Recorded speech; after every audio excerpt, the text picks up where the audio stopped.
সকাল সকাল আলু ভাজা আর রুটি। এই রুটি আমি খেতেই পারি না, ওটা দোকান থেকে আনা রুটি, আলু ভাজাও তাই। সকালবেলায় খাচ্ছি এখন। আমি যেদিনই ভাবি বেরোবো সেদিনই আমার সাথে এরকমটা হয়। এরকমটা মানে মানে মেঘ হয়। এতদিন মেঘ হয়েছে, বৃষ্টি হয়নি। আজকে মেঘ হয়েছেও, বৃষ্টিও পড়ছে বাইরে বললো। তারপরে হচ্ছে মায়ের শরীরটা একটুখানি খারাপ ছিল বলে আমি বললাম মাকে যে চলো হাতে হাতে করে দিই, তাহলে তাড়াতাড়ি হয়ে যাবে। এখানে দেখো আলু কেটে রেখেছি, আলু হচ্ছে নুন হলুদ সব মানে মাখিয়ে রেখেছি। আর ওখানে দেখো মাছ ভাজা হয়েও গেছে। ওটা কি একটা যেন মাছ ছিল, আমার ঠিক মনে পড়ছে না।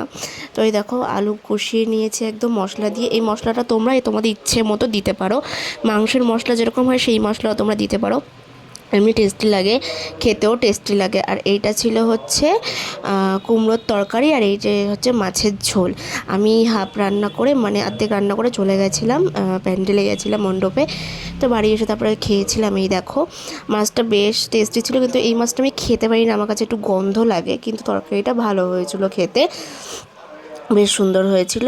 আর হচ্ছে এই দেখো টক, আর আমাদের বাড়ি টকটা তো মানে ম্যান্ডেটরি, এটা হবেই হবে, মানে 12 মাসই চলে টক, সে যে কিছুরই হোক না কেন, আম তেঁতুল যেটাতেই হোক না কেন।